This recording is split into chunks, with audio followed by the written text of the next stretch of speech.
All right, we're back at his house now. All right. With the closet. You said that. Really? Well, he recorded this 4 times. Yes, and he did that exact same intro every time. I was kind of thrown off. JTH and NightWing. In NightWing. Yeah. Mr. Bruce. We were doing the top 10 ADC power rankings. We did top, support, and jungle. But it all comes down to the carry lanes. And honestly, ADC and mid. The reason we've done this so many times is because I really don't know who to put above or below anybody. I have arguments for my personal things. His is I think I have harder. argument. It's hard because of the fact that there's not a single ADC where I can say they're a definitive terrible. They're all decent ADCs in NA, but I just you got to settle on somebody, and I think the bottom half is more so pretty obvious than the top half. I think if you look at this list, don't go like he's 10th. We think he's the worst. Look at it like 6 is not greater than 10. 8's not better than like. Well, 9th. don't look at it. I mean, obviously we ranked them for a reason. No, I mean it's not really that. It wouldn't be as black and blue as it would. Yeah, obviously any of these people can underperform. I think that the bottom 5 could obviously underperform or above perform better than any of the other people. Yeah, some of the people I have in the bottom half could easily surprise us. Yeah, they could be in the top half, but for the most part, I think this is a pretty okay, solid thing. But it's definitely going to be a controversial list because of the fact that this is just a controversial lane. So you want to go first? Ooh, me first. Yes. I never get to go first. Dab all nation. Just my number 10 is. Who did I have as number 10? It's right on the screen. Right I'm just kidding. Don't mess with me. Number 10 is going to be Apollo. Apollo had a very interesting year, but having watched this player for quite some time, I knew eventually he would have a good split. Now, he did not technically have a good year. He had an interesting year. Case in point, Spring Split was really good for him. He was in the top 5 for ADCs. I think he barely missed out on being All-Pro Na Lcs Adc, but players like him are just what they are. You know, they're just going to do their job. Like, I've seen this guy been given resources for lots of games and just not been able to carry. And for that Spring Split, it changed. For that one split only, it changed. And then right when they lost to Echo Fox in their 3rd place match, it all went back to the same. He's just basically being the same laner he was. CS is okay. You know, team fights or whatever. I think that he's just a weak link in terms of just ADC in general. Like, he's not going to offer you anything better than the top 5 ADCs. Also, I think that it's one of those players that'll do well one split when it benefits them a whole lot more. I think his team was benefiting that a whole lot more from just being better than what he was actually giving. Now, laning phase-wise, his aggressive picks don't really translate to leads. When he gets counterpicked, it's really bad for him. I just think he's number 10 for a reason. And my number 10 is going to be WildTurtle, actually. I think that WildTurtle he has spurts of games where he was able to carry, but he was still one of the weaker links on FlyQuest. I think that Santorin and, Santorin and Flame were probably... JJ, right? No, not JJ. JJ was a shot caller, though. I don't care about him. Santorin and JJ... literally just made me say that. Yeah, you're driving me... Whatever. Well, whatever. Santorin and the other person at this point pretty much just carried. I feel like they were obviously the stronger laners in the whole, on the team. And I feel like it's impossible for me to put a situation where I think, although he did have some of his carry games, I think he underperformed for the most part. He obviously was probably if we're going to point out the weakest link, it's going to have to be the bottom lane. The bottom lane kind of struggled throughout the entirety of the season, while I think everybody else did pretty decent. Obviously they didn't make playoffs for the most part, but we can tell that there was some sort of they did have a function because they were not the definitive worst team in the league. Yeah, they actually by account surprised everybody in power rankings. They're power ranked to be 10th. So these guys made it to playoffs. It's crazy, isn't it? Yeah. But for the most part, I think that the biggest reason as to why I think that he has to be 10th is because I think he's inconsistent. His spurts of good, how good he is are just not, there's too big of a gap between them. I'd like to put him above, and I think that he could obviously surprise me and go into the top 7. But for the most part, it's really hard for me to put him any higher. My number 9 is just the same guy he's talking about, WildTurtle. I think he suffers from doing things he doesn't have to do when there's just no need to do them. And I think... Apollo is just weak in general, and I think he only had, one good split. He's going to have one good split no matter what. That's why he was at number 10. WildTurtle, for me, suffers from doing things he shouldn't do. Walking too far forward. There's so many games I can name where this guy's walking too far forward and loses the team fight. Now imagine games where they're winning and they could win a team fight and win the game, and this guy walks too far forward and dies quickly without warding and not being line of support. There's a lot of things this guy does that's just not good anymore. I think that he has had decent splits and he can surprise people, but I think that laning with JJ's decent. Like he's won counter matches before. That's one of the more reasons why he's number 9th. I've seen him win counter matches before. I've seen him destroy people in some lanes, but as many times as that happens compared to how many times he's actually not been that good or just been completely underwhelming, it's going to be number 9 for me. I think that he says the whole flashing forward thing, like that's, I mean like you got to factor in flashing forward, like that's, I mean you can do that, but he does it at really bad times when you don't need to do it, and it costs us in the game. These other guys, I've never even really seen that, so it's proving that he's a little bit more, what's that thing? Trigger happy on the keyboard, so he needs to hold that down and not be that way. But I think that is a big detriment when your ADC thinks he can 1v9 and he's not in a position to, and he's just gonna not be as solid as these other ADCs. Now, certain metas for him benefit him a lot, but I think when you look at what we're going to have in the meta, it's going to suit him potentially, but we don't know what the meta is going to be like. That's the problem. Most metas are off and on with him, so that's the thing too. It's a very, very inconsistent player. The whole flashing forward thing, not being able to carry specifically anymore because of his trigger finger. That's why he's number 9 for me. My number 9 is going to be Apollo. I think that Apollo is more so a less volatile ADC and more so a stable one. I think he provides a lot of stability for the team because he's rarely underperforming extremely hard. I think he's consistently decent at the least, and I think he has some spurts of I'm a good player, like to where you see him just pop off.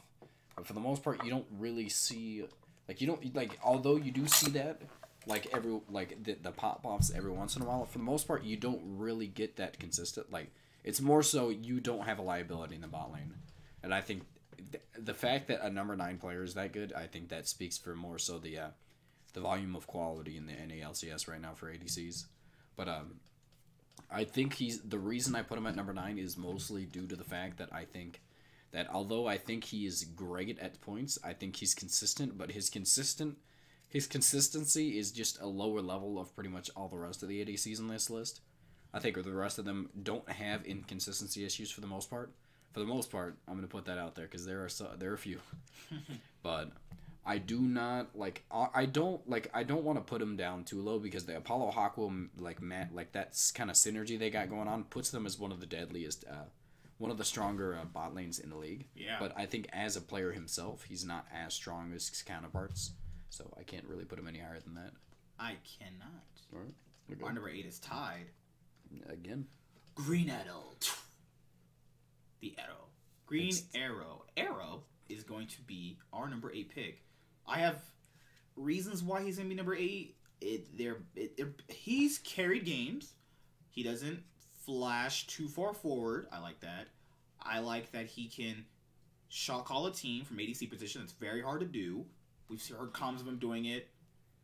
He plays lane effectively to what his support can play to. I think a lot of these the bottom more tier ADCs I had don't really do that. Like you're seeing like the ADC is doing something completely different than what the support is doing, which means you're not in sync. I think he likes to be. I think the flack that he gets is he likes to be in sync with the support, and I think that's not a bad thing because you definitely want to be on the same page. So, but I do think he's better than the bottom 2, and I think he's shown moments of it. The problem why he's 8 is because he hasn't shown a level of really good MVP that he had carry competent potential. He had Spring Split 2017. So that's the reason why he's at number 8 for me. But this last split, he did show that he can be that player again. And I think it was too late at that current point in time. So that's what I saw out of him better than I saw these last 2. That's why he's my number 8 pick. But he could easily be number 3 if he gets back to that form again. I actually put him at number 8 too, mostly due to the fact that I think that I want to put it out there that I think that he has not underperformed to the extent that people say. More so as the fact that he became MVP and then became obviously not MVP a few splits later. I think that's due in large fact to the fact the fact that his team started struggling all around the map and not solely around him. I also want to point out that I think Big is terrible to lane with. I want Big to realize that the reason that I can't put him any higher is because of him. That is the biggest reason he can't be above 8, because I think Arrow he was still a top half ADC throughout the entirety of his existence. But you factor in that he has to lane with Big and play towards Big's play style. Yeah. So he has to be in sync with him in that. Yeah, but he has been a top half ADC throughout the entirety of his existence in NA. But now the fact that I feel like ADCs have improved drastically this year in comparison to last year, I can't really put him any higher now. Like I like Arrow, and obviously if Big can step it up, or Big can step out of the game and let somebody else play, then I think that obviously I could put Arrow at number 5 or 4. I think with this competent ADC, this could be one of the strongest rosters we have. One of the stronger rosters, bot lanes we have on paper. Yeah. But we can't. There's nothing we can do. Arrow is still stuck in a lane with Big, and although I think he's a great player, I want to base it off, what I think he's going to be capable of next year, and I really don't think it's going to happen with a... I think it would be better with Gate, but yeah, that's just me.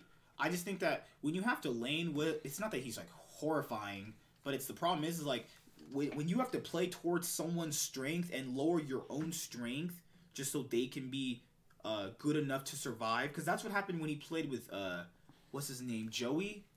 That's what happens when he played with not Joey. My biggest... What was the guy they subbed him with for Phoenix one? It wasn't Joey. It was Shady. When he played with Shady, he had to tune himself to how not good Shady was. Well, Shady was pretty great. I think that was his strongest point, was when he was playing with the other person. Stunt. Yeah. When he was playing with Stunt, I think he still looked pretty decent with Shady, but it was obviously a downgrade once Shady came into the point. I think that the biggest thing I want to say about Arrow is that he's really volatile, so I think his pop-off games are ridiculous, but he's inconsistent. Inconsistency plagues him too much to where I really could not... I couldn't put him any higher. I really do want to put him higher. I do. I saw games last play where it's this guy's coming back. Yeah. But... I would like to put him higher. Inconsistency can't blame... I think it's due partly to the fact that he has a terrible support, but you can't really put... You can't give him no blame because he's still playing pretty poorly half the time. For the most part, I still think he's a top half ADC. Actually, it's not even top half. Number 8 is not top half. I think he has the ability to be top half. He's done top half for his entire career so far, so we'll see where he ends up next year. All right. And number 7? This is kind of where we differ from? Yeah, this is where it gets pretty different. Oh, no. Maybe dicey, arguing, yelling at each other, throwing each other to the keyboard. All right, number 7 for me is going to be Piglet. It's not more so that I personally think that at the highest he's going to cap out at is 4th. 4th is the highest I think he's going to cap out at during the actual split if he's doing good. BG, let's look at it. Did you say if he's doing good, he can only get 4th? I think the other ACs are going to outperform him still. If he is good, he's going to be in the top. Top 4 is still pretty good, though. No, he's better than Doublelift when he's performing well. That drives me insane. Because you got to factor in, I'm still going to place that on the team itself. So that's why I think he's going to play good, I think. But his whole team might be holding him down, too. Because you got to factor in, you're only going to be able to do so much. And with as much changes to the game that happen, the carry potential, the 1v9 potential is only going to get lower from here. You heard it here, folks. You're not going to be 1v9ing in 2021 because they're going to take all the items away, and we're all going to be fighting to that level 1. Zinger. Just finish your statement, man. Why did you put him 7? I think that the few years that he was here and was really good were very good. But I think that the team around him facilitated that to help him with that, to get him to that point. It was the mechanical skill was there too. I think that there's been a definite drop somewhere, and I think that himself got a little bit more. It's like when I felt like when he was when I was watching his academy games, it felt like he had to lower his I'm gonna say Dragon Ball Z, you lower your power level to match other people so they can get a chance. It felt like he had to do that. Then when it came to facing an Na Lcs Adc from a pro team, it felt like he didn't know how to exactly deal with the situations anymore. We saw situations in the game where he faced 100 Thieves where him and his support should have went to mid inhibitor and actually fought instead of him trying to use his Ezreal ult to get a kill when he should have used his Ezreal ult to clear the wave so they couldn't push down mid when somebody was pushing with Gangplank because Gangplank uses barrels. So I think that if he can get back to a point where he's facing only the top pro ADCs, then I think that he'll be in he'll actually show why he should be 4th, 3rd highest, maybe. I'll say it for him, 3rd highest. But we have seen metas where he just struggled. Like the utility one is a very nice example. It was, you know, it was really, really hard to be like, he's good, he's struggling here on Jhin, Sivir, and Ashe. And if they're, I'm not saying they're going to be in the meta, but I'm saying is like, if there are certain points where he has to be able to pull the trigger, if he can't do that consistently, that's going to hurt the team's win record and hurt the team's consistency. And he's also going to lane with Vulcan. This is going to be his first actual split as well. So you have to couple that in with him and stuff as well. I do think he's one of the more aggressive ADCs and can actually surprise people. He's got nothing to lose at this point. He can go in and play freely. No one's watching him right now. People are literally saying he sucks. You go on Reddit and people are saying he sucks. That's just what's being said. But that's good for him. No pressure. And when he came into the NALCS in 2015, there was no pressure. He was the best ADC, and I think he functions better with no pressure. So that's why I'm putting him 7th. I think he's better than my bottom half by far, but I'm gonna have to see it consistently from this guy again. Because I do think he's good. All right, he knows what I feel about Piglet, and I feel like he put him this low just to spite me. I didn't. He did, but my number 7 is actually gonna be Sneaky. He did that to spite me, literally. I very much did. No, I actually think that Sneaky is an enhanced version of Apollo. His consistency levels are 100% better. Like he's one of the better late game ADC fighters in the league. And I think that he 100% he doesn't feed for the most part. It's very rare that he feeds though. He doesn't feed, and he's pretty like if you can get past laning phase, I think he's pretty great. I think he's pretty stable. He's one of the better ADCs. But it is obviously it's just like in terms of the ADCs in the league right now, I think that early game aggression in the bot lane is essentially what's going to be happening because these are all for the most part aggressive ADCs in the lane besides like a few. There's a few of them, but even the bottom half are aggressive. Yeah, even a few of WildTurtle's aggressive ADC. Yeah, Arrow, but yeah. For the most part, we have a bunch of aggressive ADCs in the league, and we have to acknowledge the fact that these are counter matchups to a Sneaky. I like Sneaky as a player, and I think that if it gets past laning phase, he's going to be one of the better ADCs in the league. But with the level at which people play at in this league right now, and the type of matchups he's going to have, they're all kind of counter play style to him. If you had like a bunch of late game ADC fighters, like people who playing like Vayne, stuff like that. No, what I'm saying, no, Vayne is terrible, man, because they would just destroy him in lane. He already has that enough.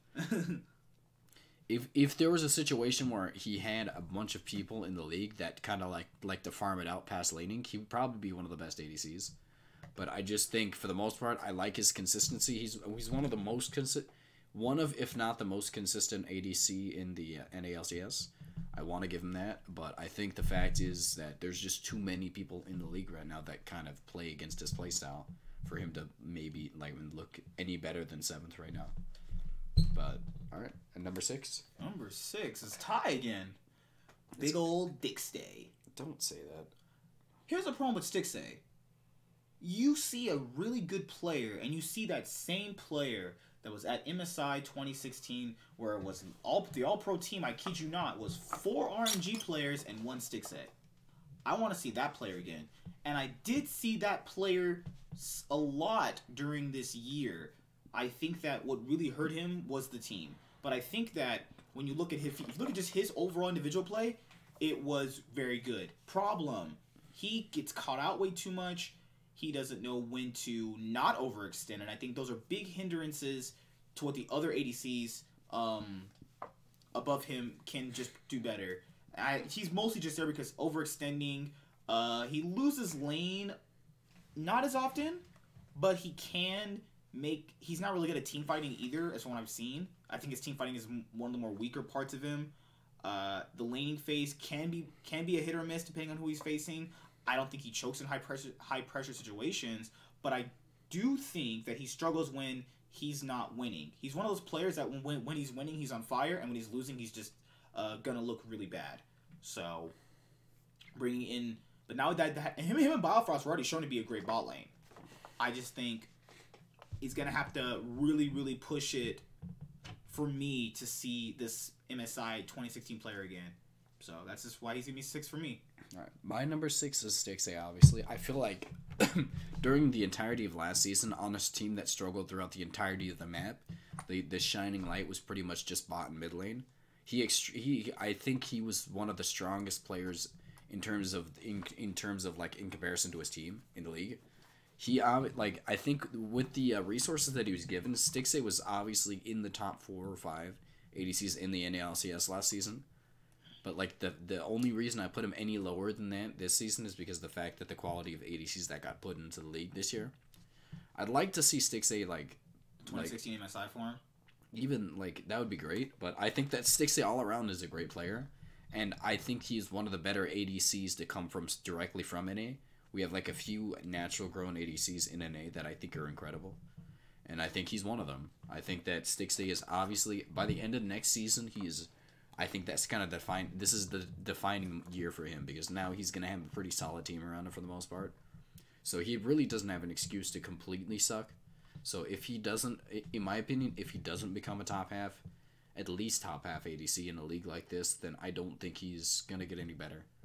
But I think that Stixxay, for the most part, he's been consistently a top half ADC in the entirety of the season. But I think that just with Bang and all them coming over, I can't imagine putting him below, any higher. Even when Zven came over, was clearly better. Zven was clearly better. Yeah, I just Stixxay's great, but I think that he is obviously not the elite. He's not the elite of the. Well, that's what CLG is the thing. They don't really ever have the elite players anyway. Except when they had Doublelift and Afromu and stuff, then they had elite players because they were good.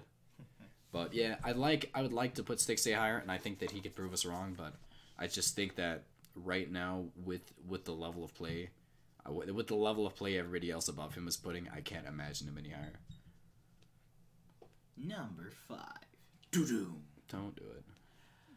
We are actually tied again. Yeah, we've done a lot. I'm taking a wild card guess on this one because I was gonna put Stixxay number 5, but I'll take a little bit of a gamble here and I'll put Deftly number 5. I think that honestly, Deftly is one of the best in terms of what I think. I think he was one of the best rookies, in terms of potential out of the whole entirety of the entirety of the NALCS. But here's my problem. What? That the reason why people need to understand the reason why he looked as good as he did for a good majority of it was because they funneled resources into him. No, even then, even before the funnel meta, I think he was an extremely strong laner. I think all around he's proven to be they became a better bot lane toward the literal I want you to end of the split. realize that he was laning with Matt on top of that, and he proved that he was not terrible. He had some carry games in Hiberninger. That showed me he can carry some games. The problem is that when I mentioned that is he had things funneled into him, and I'm talking about let's talk about outside the funnel meta. When that was over, the team literally just funneled resources into him from spring and summer, right? Okay, now that they're gonna have a team of Haunter, Froggen, and so guys that are gonna have more resources than him most likely. So what's it gonna be like? What's he gonna be like with a team that's not giving him everything? I want to see that, but that's why I had him number 5 because I did see glimpses of a really great player. I just want to see him as a player without all these things given to him because we need to see who he is just on his own merit alone. So that's why he's number 5 instead of being number 6. Because if you're shown to do all that on a 10th place team, what can he do on a potential newest team with better players now around him? So. I think the whole reason that I put him this high is because of the fact that you're funneling your resources and putting essentially all your trust into a situation into an ADC that just came into the league. I think that speaks volumes for the attitude he has, the abilities he has, high pressure situations. I mean, the fact that he can play Heimerdinger at all at that point, I think let's be honest, he was that mage bot lane. I don't think there was a better professional Heimerdinger in the world than him. No, Yarnan wasn't better than Deftly. You sure? Yeah, Yarnan wasn't better than Deftly. No, not on Heimerdinger. I don't care. Got Yarnan only gets that acknowledgement because he was not in the NALCS. He was on the world stage. If we talk about in terms of what Yarnan, Deftly brought to the table with Heimerdinger, he honestly on a team that was way worse, he brought out a lot more pressure. I feel like Deftly obviously is extremely versatile. He can play carry or supportive, and he can obviously play mages because we saw him do it a few times. So I don't really see a reason why we'd rank him lower than that. Yeah, I literally just want to see him, you know, I want to see what he can do by himself. Yeah, without things funneled into him, because players look a lot differently when they're not funneled things into them. Well, I mean, it's just a very known thing, you know. It's a very known thing. Like, ADCs will always get funneled into them because that's the role. But they give him everything. Yeah, what I'm saying is they are always going to give him. ADCs will always get funneled. I don't know an ADC in existence besides, like, Sneaky. That doesn't even Sneaky himself gets. Everybody gets funneled, man. Yeah. I'm talking about like everybody helps you and stuff like that. Well, like, I'm telling you, dude. It seems like that, but ADCs are the babies of the game. But I like the fact that he did it on a 10th place team where they were like, when you know there was no chance of him doing well. But I digress. That was not. Don't do that. Number 4. Stop doing that. Jesus, man. Number 4. You drive me insane with that. Is Sneaky Big Daddy. Stop it. Lin Lane. Lol. Alright, so Sneaky's my number 4 pick because he seems to genuinely always be not good in top. He seems to be not top 3, but he's good to be top 4. What I mean by that is he's not better than the really good ADCs, but he's better than a lot of his other counterparts from what he shows through his team. I think Sneaky can be the team player. He can be he can have the aggressive laning matchup. The reason why I put him at 4th is because you have a semi-decent, weird, consistent player in which you get a player that I've seen him have the counter matchups and the losing matchups, and it go, you know, the very one way they're supposed to go. When you look at a player like Doublelift, you look at a player like that, and if he's given Lucian, he's going to run away with the game more, like 9 times out of 10.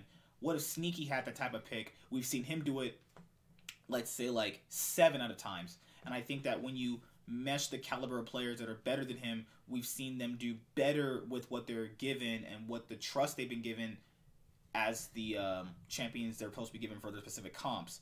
When you look at things like Sneaky, he excels better than them at team fights, but that doesn't really necessarily equivalent to better laning. Because when you, if you're a liability, it's not really a liability, but when you're kind of a detriment to a team that is gonna, Cloud9's gonna have to obviously be either top 4 or literally almost, you know, be in the finals, he's gonna be a lot weaker than his laning counterpart, than his other laning opposition. So then you look at it like, okay, what does he not do than the other ADCs don't? Being harassed. I think that they'll have better supports around them. And I just think that if you look at if you just take off the supports and you look at just the ADCs, I think he is just weaker than his better counterparts. Than his, you know, he's weaker than his topper colleagues, but I think that he's fine and other aspects in the other people. We look at the other people on their teams, they're not really ready to be that team player that doesn't want to IK. Sneaky be like, I don't want resources this game. Give them to someone else. I don't see a lot of the other guys doing that. That shows a big competence when you know it's like, okay, I am losing, go win somewhere else. And that's fine. We saw that at Worlds with Afrika, and then at certain points during the Afrika series, they were winning too.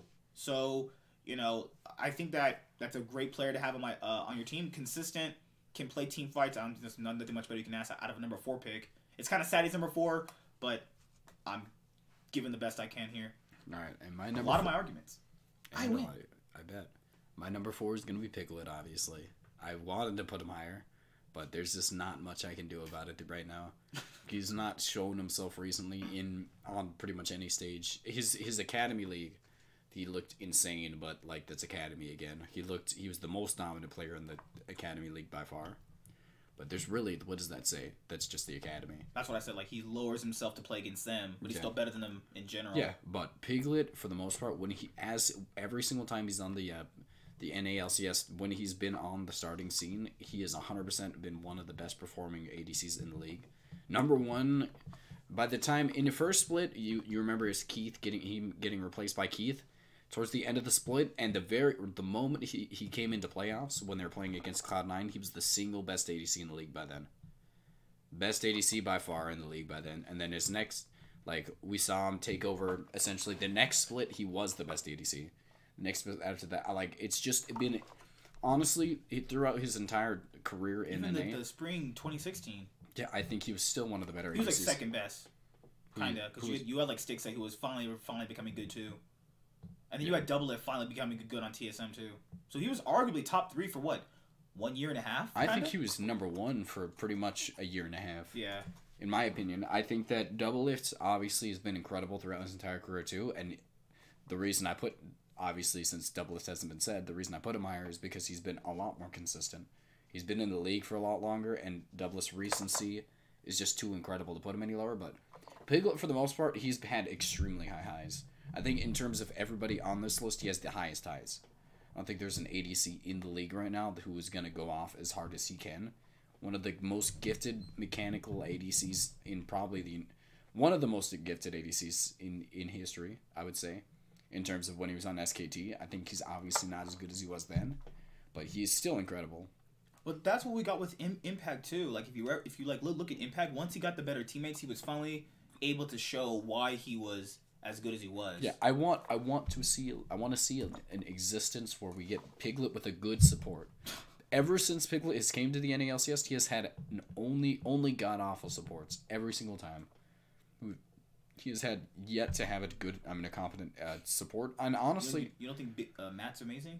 I do not. I think Matt was the best one, honestly, and that's saying something because they were all terrible. But I'm going to say, I think even not just his supports, his teams for the most part have been pretty terrible, besides his, when he had... After Spring 2016? I think his best team was when he had I Will Dominate and Quas and all them. And then it's kind of fell off. He had Dardoch, but even with the good player in Dardoch, I think the tension and the chemistry in the team kind of made him underperform. And made everybody underperform for the most part. But even then, he had pretty decent showings. I think if we want to, it really depends on which Piglet we see. But I really, I know a lot of people want to base it off of they want to bash him because he had so much hype coming in. And he didn't bring anybody to Worlds. But if we realistically look at his results and his play, I can't imagine a situation where he's out of the top half. Because people generally go by what? Results-based analysis? They're results-based analysis. Half of them look at the box scores, I'm going to be honest. I think that most of you, not most of you, but most of the people who put him in the lower half more so look at his KDA and all that stuff before the actual play, and they look at the highlight reel where you see him get caught out. In reality, you see that double TP by CLG, when in reality, back when that's how they kicked out Team Liquid. But you don't look at the whole game where he essentially brought Team Liquid out of the depth and brought them back into the game. I think that a lot of people under-exaggerate. The same thing with Arrow, honestly. Arrow's been pretty decently incredible for his entire NA situation here, but he's been struggling recently because of the fact that I don't think it's struggling, more so is the team chemistry, and even struggling is a bit of a stretch because he still has one of the higher stats in pretty much all stats. I think he's still in the top half for ADCs. So the fact that a lot of people put him at 10th is idiotic, but I can't really speak for them. They want to look at the highlights and all these things and just kind of speak for that. But for the most part, Piglet has shown that he is a competent ADC. In every team he's had, pretty much where he's been the starter consistently, he has been the single best player on that team every single time. I don't think there's been a situation where he's been a starter and that's not been the case. Even with Dardoch, I'm going to be honest. I know a lot of people like to put Dardoch on that top thing, but I think that Piglet has shown that he was pretty decent. I really...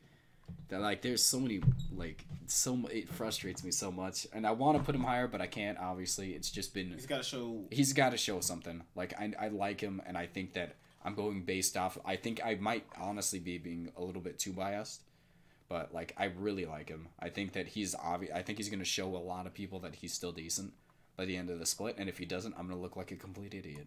To be fair, if Sneaky's not 4th.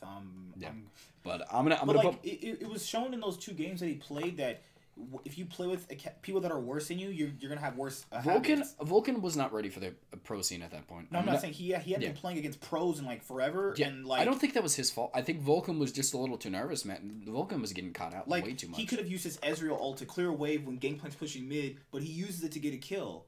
That's something that he would have known to do if he was a starting roster last year. getting kills is always above. No, like Rob. Gangplank's pushing down to end the game. That's the type of thing. Like he could use his edge to If clear the he's wave. pushing, that's not gonna stop it. I mean, it's better than getting a kill. Somebody should have recalled. I'm saying like that wasn't on him. Yeah. But for the most part, I would like. But just little tendencies like that. I'm an extremely very biased Piglet fan. Like I'm really biased in his favor. I don't think there's a single ADC I can say that for. Besides, there's only a few other players in the world that I'll say that to, and that's SOFM and a few others. But for the most part, I'm really biased towards him, so I think this might come off a little too much. But I do think he's going to show a lot of people that he's capable in the next split. And he's got no pressure either. People think he sucks, so that's true. He's got no pressure. And number 3. This is really hard. This is the top 3 is incredible. I'm sorry. It's kind of 3, baby. You want to go first? Oh crap! My number 3 is gonna be Bang actually. You really just punched my knee. Okay, it's really hard. Like, hard. Don't. Just go. Bang for me. Bang was one of the most consistent players of SKT last year. We've seen Bang at super high highs, world championship, right? We've seen Korean players come over here and what? Not be the best, but be one of the best, right? Alright, we'll talk about that later. Apparently that just popped up. Oh, you're up. Damnation. Okay, so back to a serious note. Bang. Okay, let's look at it in terms of the SKT thing. I have to go over that again because I kind of messed it up. Arguably first or second consistent player in SKT, right? Okay, so let's take that. Let's take that and put it on to 100 Thieves. So he's going to be with Afro move. So he's going to be playing with a more experienced support. He's going to be playing with a more support that's going to roam. More support that's going to support that's going to be roaming. You have a laning dominant support. Effort wasn't that lane dominant. I think that'll complement him very well. Here's why I think he won't be. I'm gonna tell you why I think he's not gonna be the absolute best, but this is the reason why he's gonna be number 3. He's going to have communication issues with Afromu.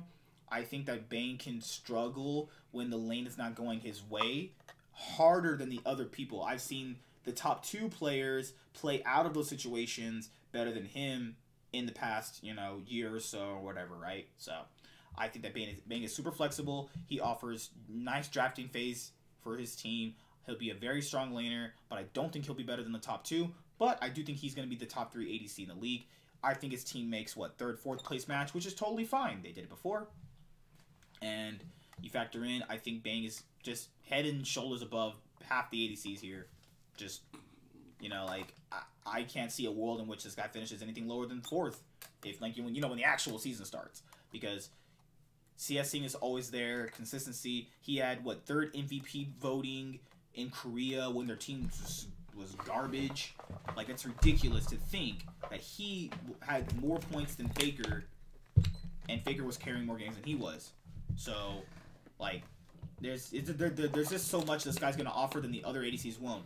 Aggressiveness, counter. He's won matchups he's not supposed to win. He plays Kai'Sa very, very effectively. If Kai'Sa's in the meta, then we know that the Kai'Sa pick will be very, very. You keep referencing Kai'Sa a lot. Well, that's a point of the ADC can take charge. We've seen teams play around him very well. He's just a great ADC player in general. So, and we just recently saw the All Stars too. He's just really good. So he's over here he's not even playing for serious, and he's gonna look that amazing. How is he not gonna finish in the top 3? Come on. And he was playing with Sneaky and Lane. All right, my number. Yeah, XD. My number 3 is gonna. Oh my god, you just gotta go with the top. My number 3 is actually gonna be Doublelift. I think that I really think he was the best ADC in the league last year. But now the fact is that I think that with the acquirement of better supports for a few of the other ADCs, or not a few, but I would say there's ADCs who I think performed close to him and got a better support this split. I think there's gonna be there is at least gonna be a spot where I think that they'd overtake the spot from him. I think obviously with Bang coming into the league, I think he's just a better with that Bang and Afromu. I think they're gonna be better because I really believe what's it called? I really think that their play styles will mesh extremely well, Bang and but I think that the thing that makes me kind of consider not putting him Doublelift not in the top, number 2 or 1 spot is the kind of play style meshing. He's gonna function really well with Core J. Core JJ is even more aggressive than Doublelift is, and he's really good at it. So I think that this is gonna benefit Doublelift a lot, considering he's one of the better aggressive ADCs in the league. So we're gonna have to see. Obviously, we're gonna have to see what Doublelift shows up. I mean, not Doublelift. We're gonna have to see how this kind of Doublelift obviously gonna show up. I don't know why I said that, but we're gonna have to see how this lane matches up together, because like as it stands right now, this is the undisputed best ADC from last year, and the fact that I'm putting it at number 3 is kind of an insult, but at the same time, I really think that with a few of these other bot lane matchups getting together, like I think that he's kind of like I think that he's kind of I really think that they're in a better spot than him, to be honest. I feel like with what I've seen recently, I think that like the acquisition of Smoothie, both Smoothie and Aframu, Smoothie and Aframu are going to complement their ADCs a lot better than I think that the previous ones did. Yeah, than those two are. Yeah, so it's going to make them look a lot better. But based not solely on that, I think that if we're going to talk about his playstyle, I think his aggressive playstyle is going to suit the meta really well, because most of the ADCs are aggressive in this league, and I think he's one of the better. I think he's better than a lot of these people at the aggressive playstyle. I think that he's consistently been one of the focal points on the strongest team in the NALCS. Kind of proves that he's at least a great player, at least a decent player. Like he's consistently proven that he is capable of competing with the best. And like I mean, I know he has a few points in time where he struggles against like international threats. Sorry, where he struggles against international threats for the most part. But I think that's really not a consistent thing. For the most part, I think that he is like, I don't really think there's an ADC who completely shuts him down in the like. There's not too many ADCs. He only really got shut down if he got like super cheese. What I'm saying is no, but for the most part, there's no ADCs in the world that I think completely shut him down. Like I think he's at least able to hold his own against most everybody. Like, but there's obviously, I think that there's ADCs. I think he's aggressive in lane, but I think that 2 ADCs above him are either as aggressive as he is, or just better outside of lane than he is, more useful, because there's a few things, like he's mechanically one of the best ADCs, and he's obviously a great aggressive ADC. He's smart. He's a good shot caller. If he was the one shot calling last season, might as well marry him now. I guess I really wouldn't want to, but I like if we're gonna talk about ADCs I like in terms of personality, I think Doublelift was 100% have to be up there, but I can't just rate him higher because I like him the most. So I'm gonna have to put Doublelift at number 3 right now, because I think based solely off the acquisitions off the off season, I think the other 2 are gonna benefit a little bit more than he will. So yeah, number 2. Here's my baguette, Zven. Wait, what? Isn't he? He's Danish, right? He's not French. Oh yeah. Would you call him a baguette? But Zven, let's look at this guy in terms of why I put him at number 2. I think that him and Smoothie's playstyles will go perfectly together. Zven CS's incredibly well. We saw when he was in Europe, him and Mithy take towers just off laning phase, which technically can be a hit or miss thing in pro play because how junglers interact with the It's a hit or miss thing. Yeah, because I guess you never miss, huh? No, really, man. Oh yeah, sorry. But yeah, Zven playing aggressive champs is really good. CSing has always been toward the top. He's almost consistently the best CS in the entire league. You look at some of the world stuff for CS. I think he has one of the highest stats for CS for Worlds 2017 actually in the Art and Sensor meta. He plays team fights very well. He knows when to go in, when to go out. If things are funneled into him, he does it very well as well. I think that the reason why people said he sucked this split was because Mithy, I'm not saying Mithy was horrible, but it was visibly shown they were not on the same page anymore. I didn't think they were actually going to survive this year as a bot lane anyway, because I feel like people just grow apart, and I think people kind of overrate the whole bot lane friendship thing. If people just grow apart, they're going to leave anyway. You look at, if he's going to be on the same a new support. With the only reason why I think I'm going to put him at number 2, he's going to have a completely new support. So he's going to have to kind of go at the pace of Smoothie, which is good. We saw Zven carry games. We saw Smoothie carry games. I think Zven, in terms of just any other AC, is completely a whole tier above. I think people really... hate when people say he sucked this year. I mean, it's not more or less he sucked in his own self. Like, he only had like a few bad games. The thing about it is the biggest reason because he sucked in important games. Remember that? That's the problem. But he didn't suck in games where it was regular season based. Yeah, to he get did. You wins. He to did get you great. Further. I think I agree with that. He did really great through the season. And that remember the what? It was the regional qualifier games. No, it was the clutch series. The clutch series is when they first started saying he sucked. Yeah, it was in the clutch series and the series against Cloud9. I think he did terrible in both of those. The first one, and the second one. I'm talking about the first. Yeah, the first one with the Swobos. So if you look at just those series, those 5 games, that's what? Wait, how many games did he play for Clutch? 4, and C9 was 5. So that's 9 games. You take that. Let's take that. That's 9 games compared to 18 in spring, 18 in summer. So that's what? 36 games, right? Yeah. 36 games. So out of 36 other games, so he's only done bad in what? 9 out of 36 games? That's ridiculous to call someone bad. And he visibly was not on par with the support. They were playing at 2 different levels. Like, he's just much better than a lot of the people that we have here. Sorry to say, he's not bad. I think it's just players like him have had really high highs and low lows. It's just it's not even a bad year, honestly. He himself played almost just fine. He played bad in important matches, but I think did pressure really get to him, or did he just not show up? I just think that he had a pretty bad matchup all around, like in terms of his team. His team they weren't on the same page. They were not. He likes to be the team guy. What is my team doing? What are we gonna do? How are we gonna win the game? If it's not like that for him, he's looking like he's lost. But that's not what my number 1 pick is like. So that's why he's number 2. So that's what's gonna finish 2 for me. All right, my number 2 is gonna be Bang. I think that I really did not want to put him at number 2. I wanted to put him at number 1. I really did. I really wanted to put Bang at number 1. I think he is all around. He's in terms of just what he brings to the table. I think he's one of the best aggressive ADCs, one of the best late game ADCs, one of the best CSers. I think he team fights extremely well. I think all around you have an incredible ADC.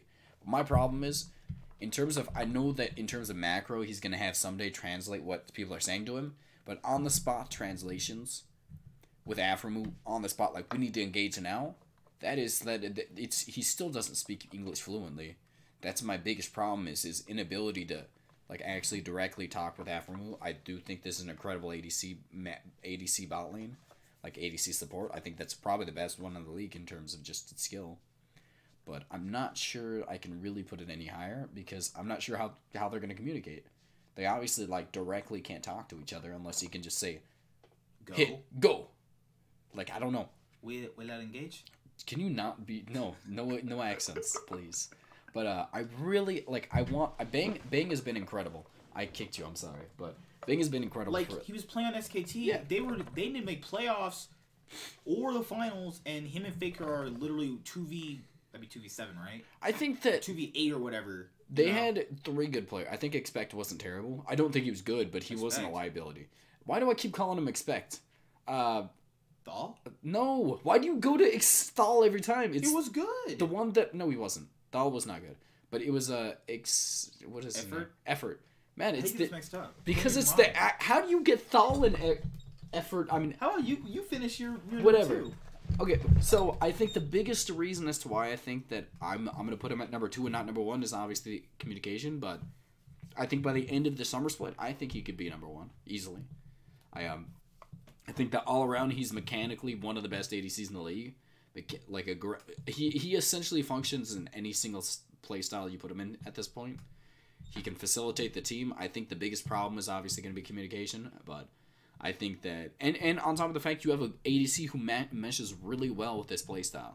Oh yeah. Yeah, you have an aggressive ADC. I think he's an aggressive laner who like. This is good for I think that Wolf is a great player, but he's never been an aggressive support. So I think that it's gonna look a little bit better than he did recently on SKT. He's gonna look a little bit better on this team because I think this is gonna more so you get to do what you want. You have worse ADCs in the league, on top of the fact that you have. Probably more competent support in terms of just... Thank God for Aframu. He gets to play with the world champion now. In terms of him versus Effort, I just think that he's going to have more competent support. I want to see how he functions in terms of just laning. It's really like this whole thing is going to fringe on whether or not he can lane well with Aframu. But for the I don't see a world in which he couldn't. Well, I'm just mostly because of the talking. But I think that if we're gonna talk about like just what Bang brings to the table, it's everything. Bang brings everything into essentially everything into the table, and I don't see a situation where he can even be out of the top 5. Even struggling, I think he's gonna be a top 4 or 5 ADC, and on point, he's gonna be number 1. But I put him at number 2. I really kind of threw you off there by saying that, didn't I? Come full circle. I guess. All right, number 1. Don't do it. Just literally say it. 1. The nice, good-looking Doublelift man himself is Doublelift. I like him. But liking doesn't put you at my number 1. What would put them at my number 1? Versatility. Versatility. That's a big champion word. Pool, aggressiveness, CS, carry potential. Tons of things put you at my number 1. But you have to meet those requirements. So let's go down to the requirements. Consistent, synergy, can depend. Can depend, but it's more or less there, kind of. You look at play style; it's one of the best in the league. He facilitates the team the way he wants to play, and he successfully did that more than a lot of these guys have. And then you look at this year, both back-to-back splits in a row. Then you look at in terms of what was it, 2017? He's won 3 splits in a row. That means he's commanded the team to do what he needs to do, play around him. He's had an aggressive play style that's suited very, very well. He can play in any meta. He can play whatever the team needs. He directs the team in a certain way he needs to go. He is a very aggressive AD carry in terms of what the team needs to do. And he likes to be the shot caller of the team, which, I mean, people are going to say Worlds, but when you factor in, at least he made it to Worlds. These guys didn't. That's a step in it. That's just a thing in itself. These guys didn't make it to Worlds. Bang and Zven did not make it to Worlds. That means Doublelift was obviously playing at a better. I mean, he was just more successful than they were. And you look at what Doublelift was doing. It worked for Doublelift. It did not work for them. I'm saying they were doing the same things he was doing. I'm saying what he was doing got him success this year. And we look at Doublelift as he's just been the best ADC in League since arguably. Since 2015, early 2014-ish. Best ADC? He's been like one of the best since 2015, early 2014, where we saw the CLG I'll put the word stuff. I think he's been overtaken a few times as the best, but I think he's been one of the best. I agree with that. So if anybody's lower than this, you're lighting up the devil's lettuce because anybody's lower than Doublelift number 1. I think it's just like. He brings success. He brings your team a direction. Wow, he brings your team shot calling. I think that shot calling from ADC is very hard, and like he wins a lot of his lane matchups, losing and counter by a substantial amount. The thing about it is, counter matchups don't matter with the ADCs because the lane is dominated by the direction of the supports. And his direction is very good. No, the supports' direction. The way they take over. Now he's gonna have core JJ. Yeah, what I'm saying is, if we're gonna talk about who's brought success to the table, then I think Bang has the biggest say on that. I think that so does Zven because he has had more success than Doublelift. If you look at this last year, not Zven and Bang didn't have any success. Yeah, but we're talking about overall success. Doublelift has had consistent success in this league. They've had success in Worlds. He's had success here. So I mean that's kind of a flip flop thing if you want to kind of consider that. I guess. But Worlds matters more, so I guess you can kind of have that one. Yeah. But they want to win this title to go to MSI. That's what the goal is a split. And he's won 3 splits in a row. Zven did not win last year. Neither did Bang. Bang's only shot to go to Worlds last year was getting through a gauntlet. SAT have never done that. And you look at Zven, TSM has never been through a gauntlet situation. Look where they were at. Doublelift was comfortably sitting at the first place position at the very end of the split. And people always would go like, well, he chokes in, outside of here. He's going to be playing inside of this country. That's not where he chokes. He's played really well here consistently. And he doesn't succumb to pressure here. So you have to look at that for what it is. So that's why he's the number 1 pick. He just does everything the other guys don't. He lanes consistently better than his other players as well. I just want to put that out there as well. Also, Zven, my bad. Before that, he did carry a few games that he did lose 2. I want the Swain game for the Cloud9 first time, the game 3.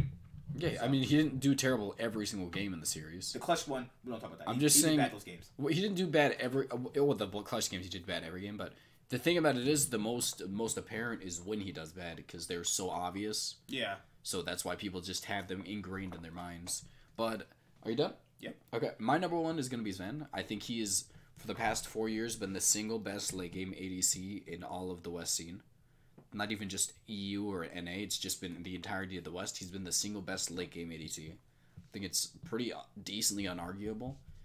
Recently, I still think he had that quality, but I think the fact that he had the lane with Mithy, who I think was at the decline of his career at this point, I think that kind of showed that, like, the capabilities of what Zven is capable of, because I still think he was one of the better performing ADCs in the league still, and I think that he kind of struggled in the playoffs, but I don't know if that wasn't consistently, and he doesn't usually like get strung out. Usually smashes in playoffs. Yeah, especially like it's not consistent that he struggles in high pressure situations. So I was kind of disappointed in that. It might have just been a TSM type of fan base. Yeah, but I think that for the most part, no, I don't know about that. I think that for the most part, that people have said that really does affect them. Yeah, but I don't think it would affect Sven, to be honest. He's been in way too many situations like that for me to think that.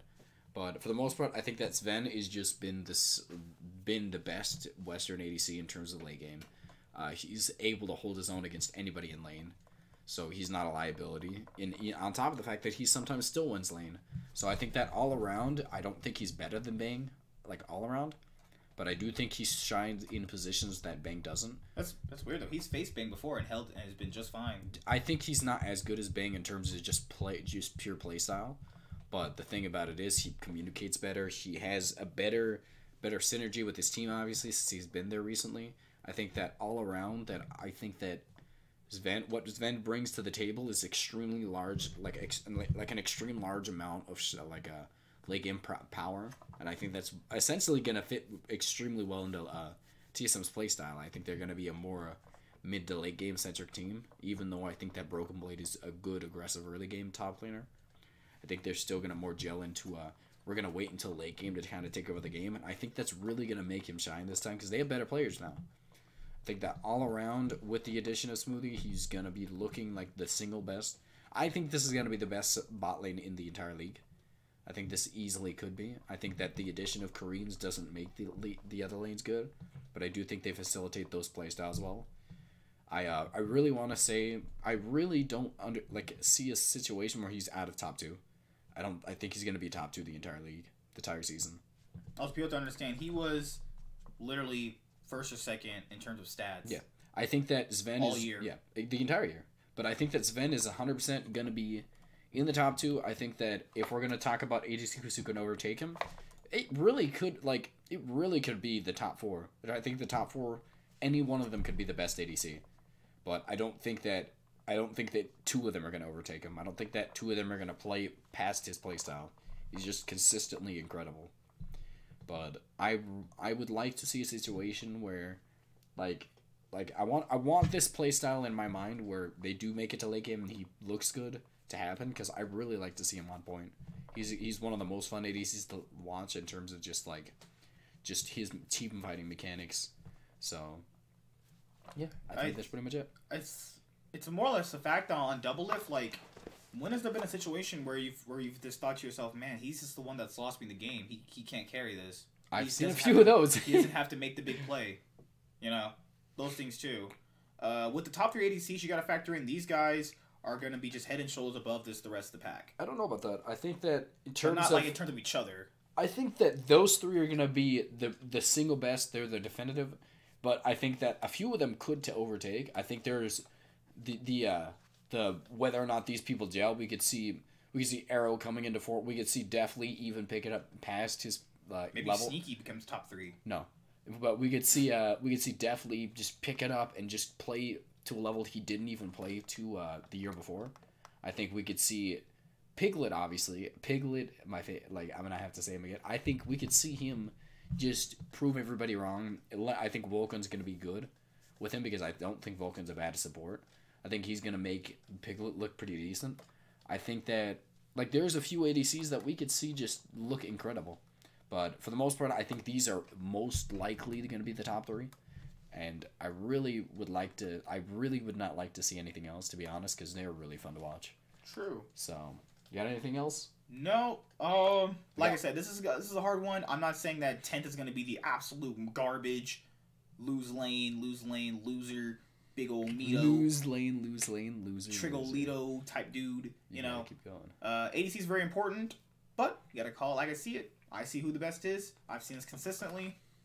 Hey, you don't hate the play, hate the game. What? That's what Okay, well, regardless, I think that's going to be it for us. This video will probably carry you guys for a couple of days. This is a long one. This was an hour long. I don't know why we kept it this long. But for the most part, I think that we have one more lane, and then we have... That's probably like almost an hour and 20 minutes since this, guys, honestly. Well, yeah, we have one more lane, which is mid. It's probably the most controversial... Actually, you know what? Yeah, these two were the most controversial. We got one out of the way. Now you're going to see probably the next one. And after that, we're going to have the power rankings for the teams themselves. I'm going to have some really spicy debates for my number one mid lane pick. I'm not surprised. But, yeah. Pole Belter. Right? That's insulting to Pole Belter. God. You saying he can't be number one? I'm saying that it hurts my feelings that you even made fun of him like that. But, yep, we are pretty much done. I think that this will carry you guys over for a bit. You guys get to see our perspective on ADC. Yeah, and if you want to put your discussions in the comments, that'd be nice. Like, comment, subscribe, most of all, enjoy. See you guys in the next video. But that was super weird.